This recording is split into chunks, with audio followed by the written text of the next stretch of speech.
매일 아침 책 읽기로 하루를 시작하는 행복 습관, 미라클 독서입니다. 오늘 함께 읽어볼 책은 뉴맵, 에너지, 기후, 지정학이 바꾸는 새로운 패권 지도, 데니얼 예긴 지음, 우진아 옮김, 리더스북에서 펴낸 책입니다. 먼저 지은이님 소개부터 읽어볼게요.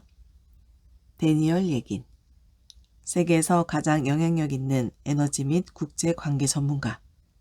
에너지 이슈가 생길 때마다 각국 정부와 글로벌 기업들이 앞다퉈 찾는 권위자로 꼽힌다.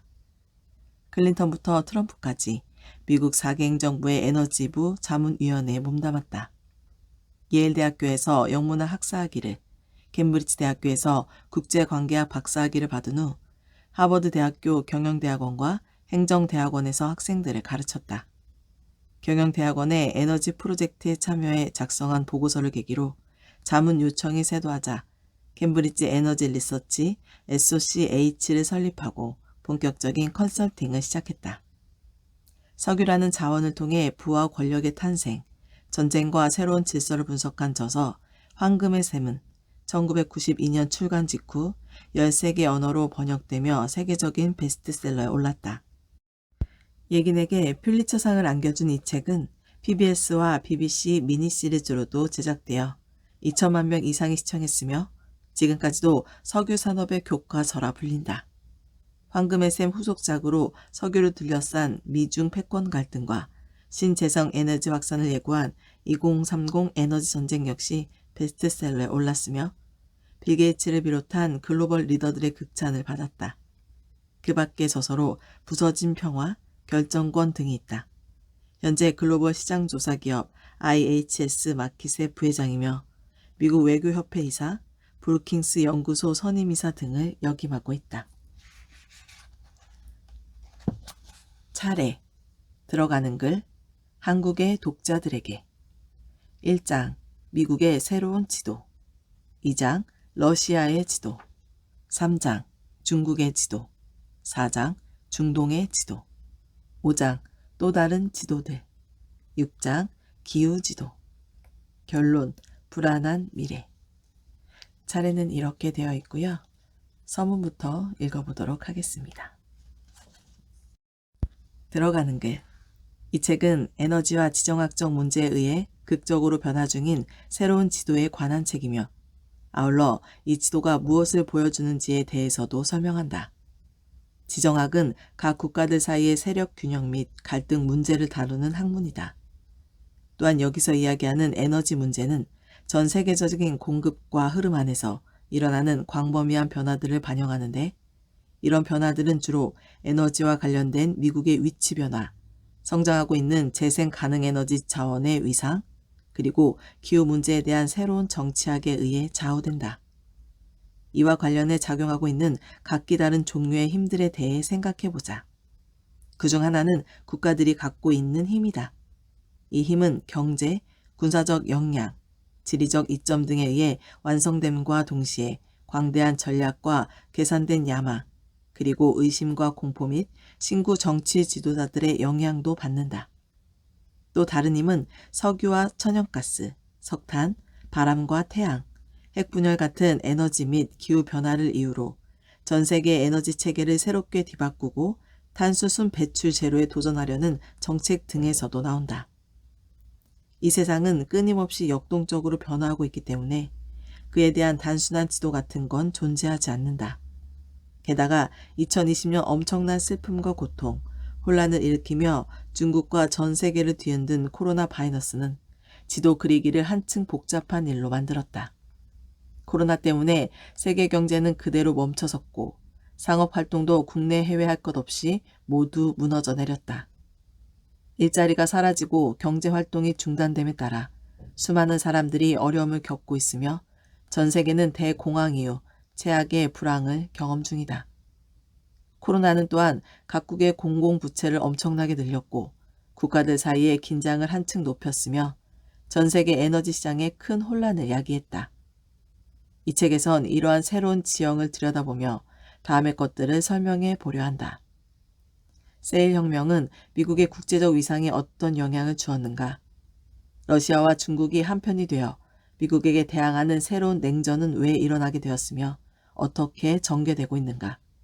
그리고 그 안에서 에너지는 과연 어떤 역할을 하는가? 미국과 중국 사이의 전반적인 관계는 협력에서 전략적 경쟁 상대로 얼마나 빨리, 그리고 또 얼마나 위험하게 변화가고 있는가? 전 세계 석유의 3분의 1을 공급하는 중동 지역의 현재 상황은 얼마나 불안정한가? 한 세기 이상 유진되어 온 석유와 자동차라는 익숙한 생태계는 이동수단 혁명에 의해 현재 어떤 식으로 도전받고 있는가? 기후 문제는 에너지 지도에 어떤 영향을 미치고 있으며 수없이 논의되고 있는 이른바 에너지 전환, 즉 화석연료에서 재생 가능 에너지로의 전환은 실제로 어떻게 진행 중인가?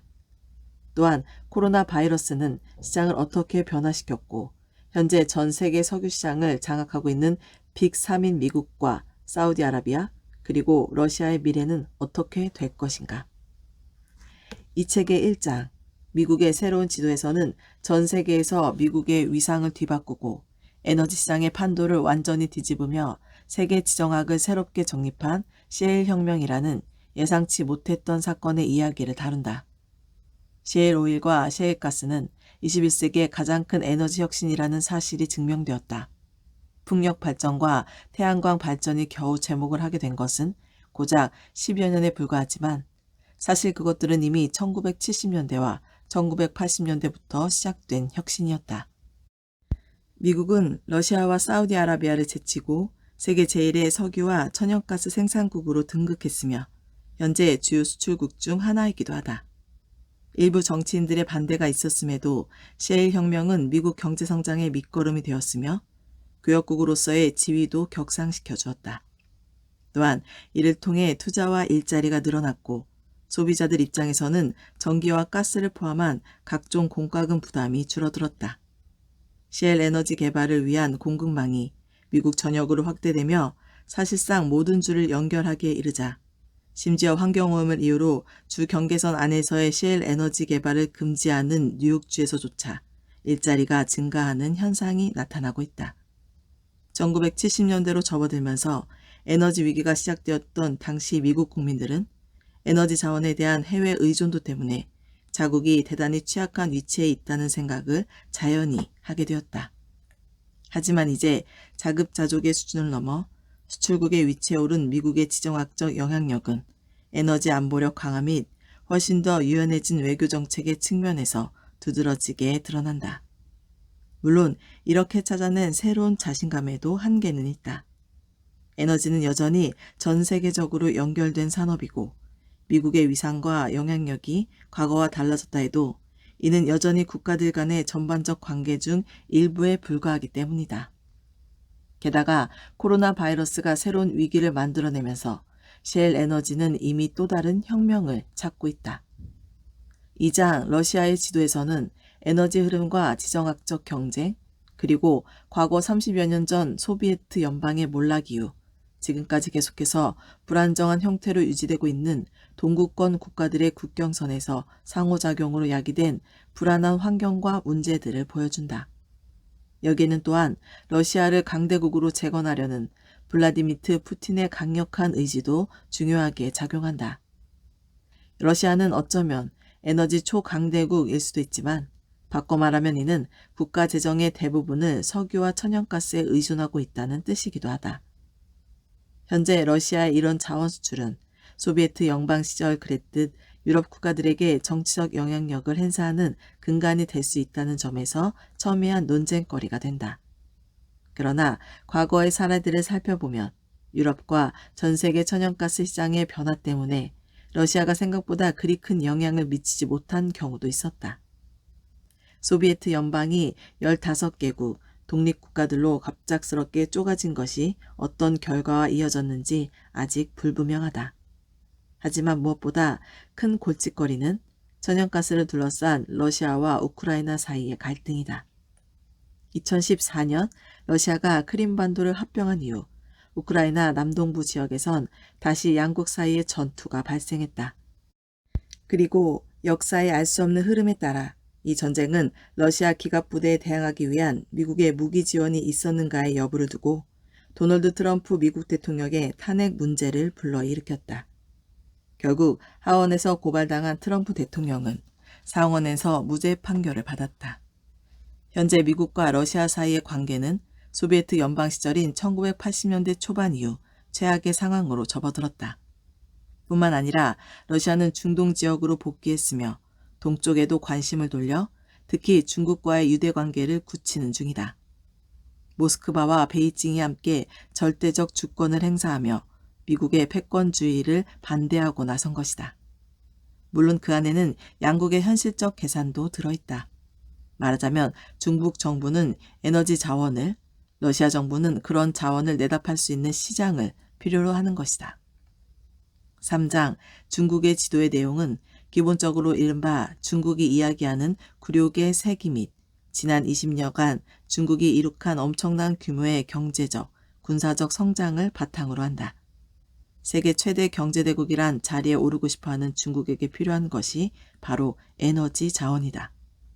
중국은 영토와 군사력, 경제력, 기술력, 정치력 등 모든 분야에서 영향력을 크게 확대해 나가고 있다.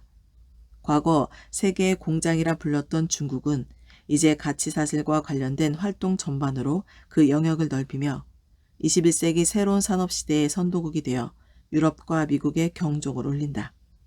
또한 남중국해의 거의 대부분 지역에서도 영향력을 과시하고 있는데 이 해역은 전 세계의 가장 중요한 교역로임과 동시에 현재 중국과 미국이 전략적으로 가장 첨예하게 충돌하는 지역이기도 하다. 물론 여기에서도 에너지 문제는 중요한 역할을 담당한다. 아시아 및 유라시아 대륙의 경제 지도를 새롭게 그려나가겠다는 의도로 중국이 시작한 이른바 1대1로 계획에는 새롭게 재편된 세계 경제 지도 위에 중국을 말 그대로 세계의 중심에 놓겠다는 의도도 숨어 있다. 1대1로 계획의 목표는 우선 상품 및 그 생산에 필요한 에너지와 원료가 오가는 시장으로서 중국이 갖는 위치를 굳건히 하려는 것처럼 보인다. 그러나 과연 그렇게 경제적 측면에만 집중하는 계획인지 아니면 비판 세력의 주장처럼 세계 정치학의 새로운 중국식 질서를 심겠다는 목적을 가진 지정학적 계획인지는 불분명하다. 또한 미국과의 무역전쟁에 따른 결과도 이 1대1로 계획의 또 다른 목표가 되고 있다. 미국이라는 불확실한 시장에 대응할 새로운 시장을 개척하겠다는 목표 말이다. 21세기가 시작될 무렵 만들어진 WTO 합의는 이미 깨진 지 오래다. 미국의 공화당과 민주당은 중국 문제에 대해서만큼은 한 목소리를 내고 있으며 미중 양국은 국가 안보라는 측면에서 상대국을 미래의 경쟁자로 여긴다. 그렇지만 2020년 코로나19 사태가 보여준 것처럼 두 나라는 사람들이 생각하는 것보다 경제적으로 훨씬 더 서로 복잡하게 얽히고 의지하고 다른 국가들의 경제적 상황에도 크게 의존하고 있다. 하지만 커져만 가는 불신과 함께 이 양대 경제대국의 결별을 요구하는 목소리가 점점 높아지고 있는 상황에서 이런 현실은 그다지 중요하지 않으며 오히려 코로나19 위기로 인해 양국은 앞으로 더 큰 긴장 관계를 계속 이어갈 것이다. 중동 지역의 지리적 경계선은 수많은 왕국들의 흥망성쇠와 함께 아주 오래전부터 끊임없이 바뀌어왔다.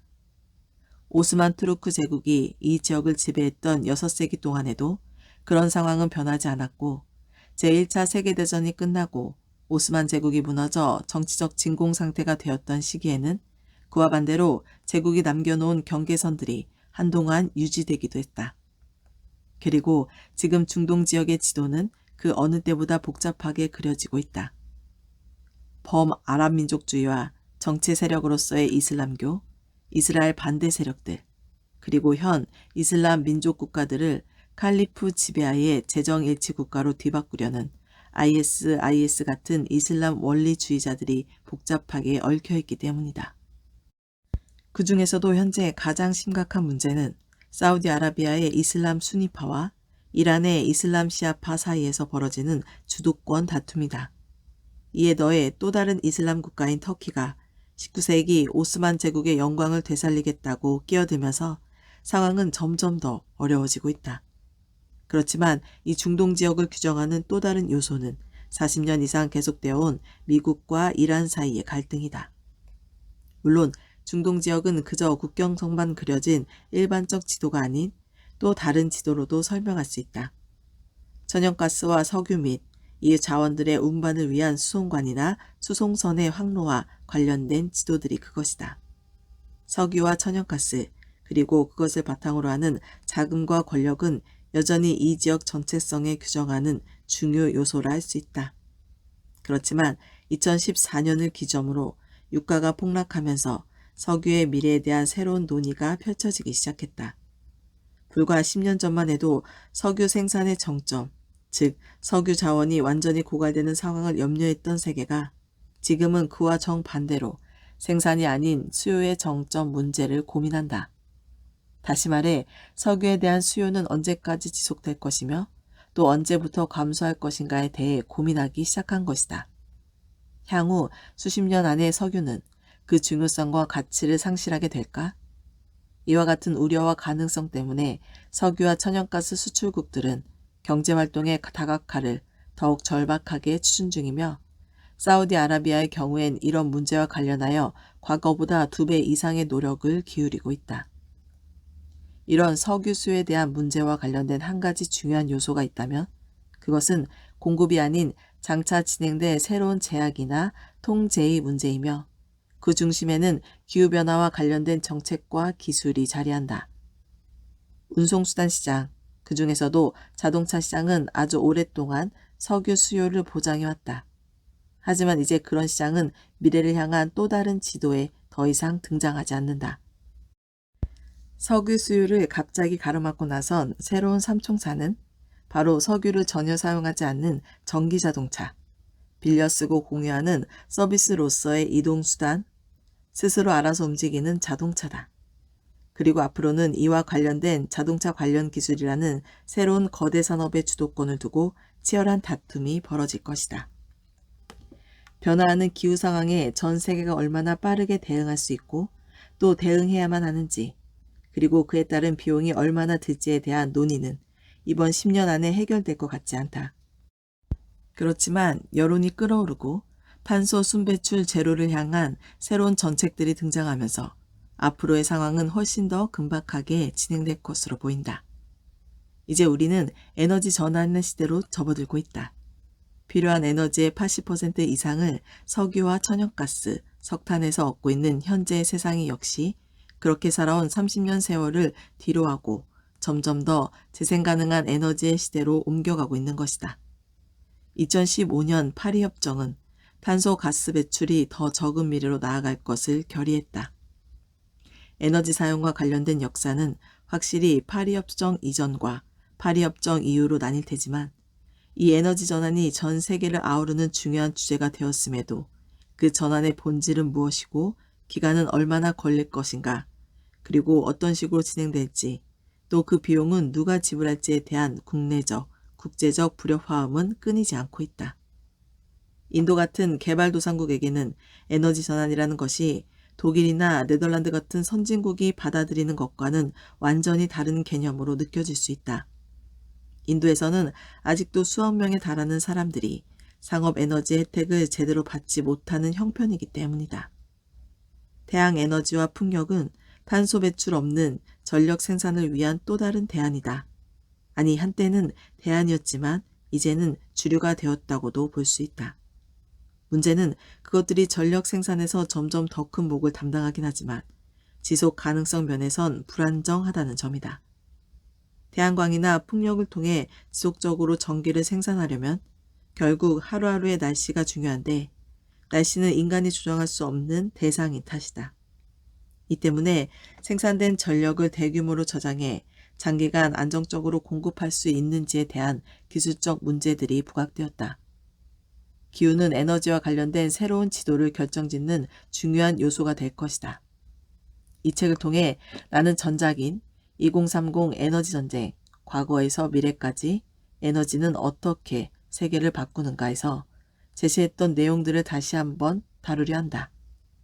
19세기 유럽의 일부 과학자들이 흥미로워했던 주제인 기후가 어떻게 전 세계적인 주제로 대두될 수 있었는지에 대해 나는 그 책에서 거의 100쪽 이상을 할애해 설명한 바 있다. 19세기 과학자들은 인류를 말살할 수도 있는 또 다른 빙하기의 도래를 두려워했고 2015년 파리에서는 기후변화의 결과를 우려한 195개국 대표들이 모여 세계적인 합의를 이끌어냈다.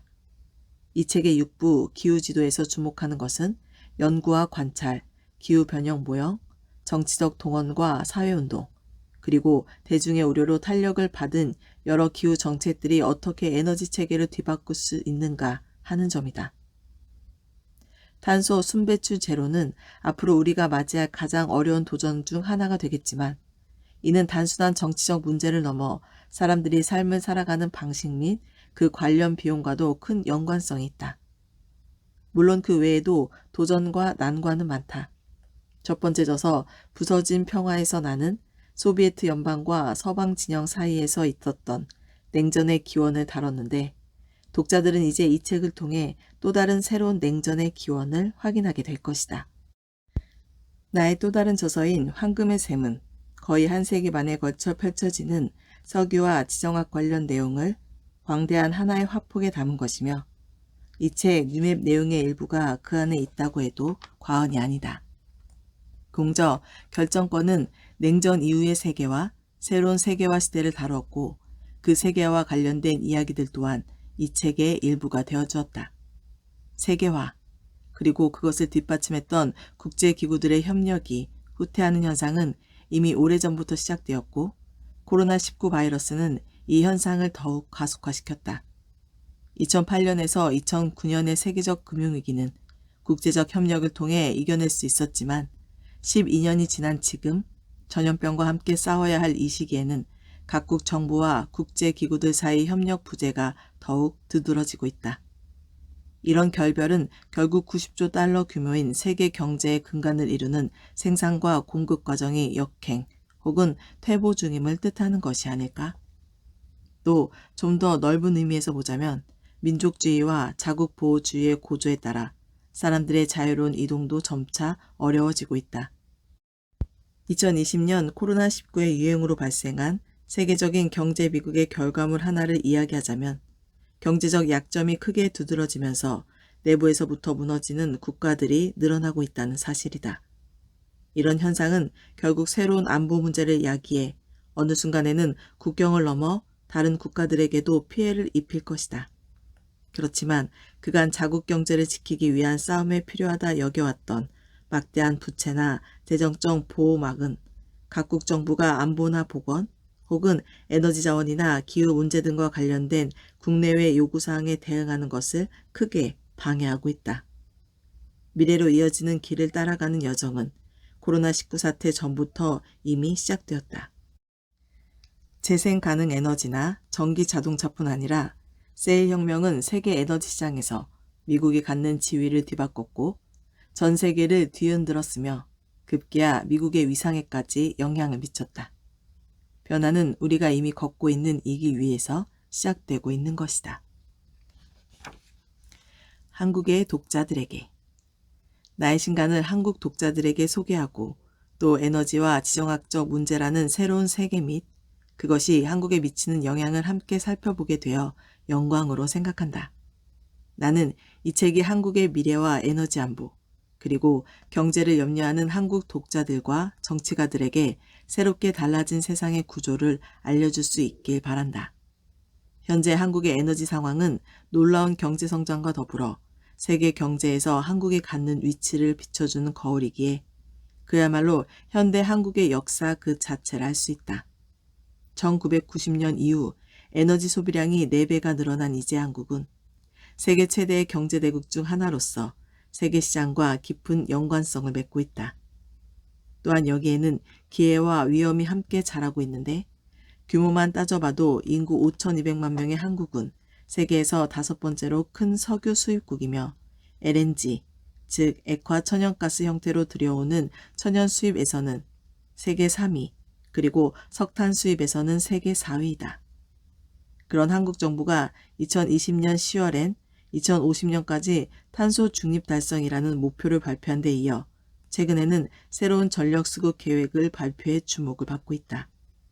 다른 많은 국가들이 2050년까지 탄소 순배출 제로를 목표로 세웠다는 사실을 감안해 볼 때 어쩌면 목표를 달성한 방법을 찾기보다는 우선 이렇게 목표부터 정하는 것이 더 쉬운 일이었을지도 모른다.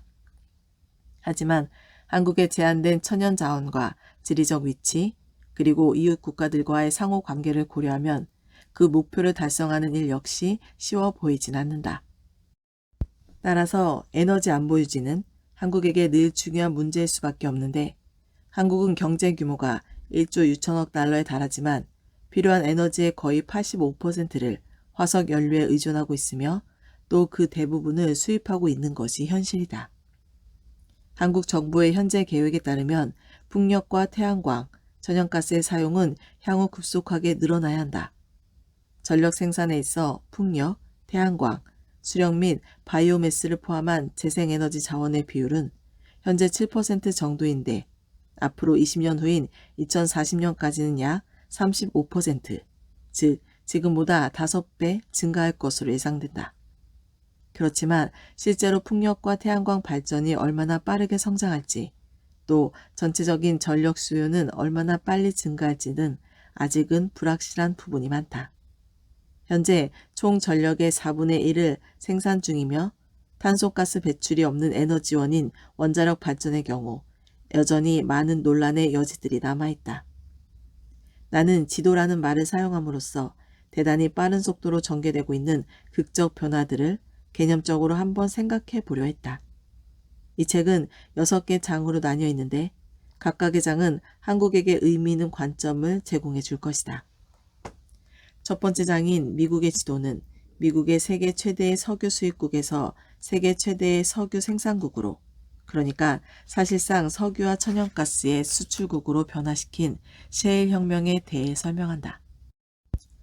미국의 석유 공급 증가는 전 세계 시장을 더욱 안정시키는 데 영향을 미침과 동시에 한국에서도 대단히 직접적인 형태로 큰 도움이 되어 주었다. 현재 한국의 전력 생산 중 4분의 1은 LNG가 담당하고 있으며 한국은 미국에서 LNG를 가장 많이 수입하는 국가이기도 하다. 셰일 혁명 이전에는 이런 현상이 불가능했다. 말하자면 셰일 혁명은 한국의 에너지 안보를 강화하고 경제를 보호하는 데 직접적으로 도움을 준 것이다. 두 번째 장인 러시아의 지도는 러시아의 방대한 에너지 자원을 통해 블라디미르 푸틴이 어떻게 러시아를 강대국으로 내세울 수 있었는지, 그리고 러시아가 경제적으로나 군사적으로 왜 다시금 아시아 쪽을 향하게 되었는지 그 이유를 설명한다. 또한 에너지 문제를 포함해 러시아와 중국의 전략적 관계가 더 깊어지고 있다는 중요한 지정학적 사실, 그리고 북극의 LNG 개발은 상당한 규모의 LNG를 아시아 시장에 공급할 수 있을 것이란 점도 함께 살펴본다.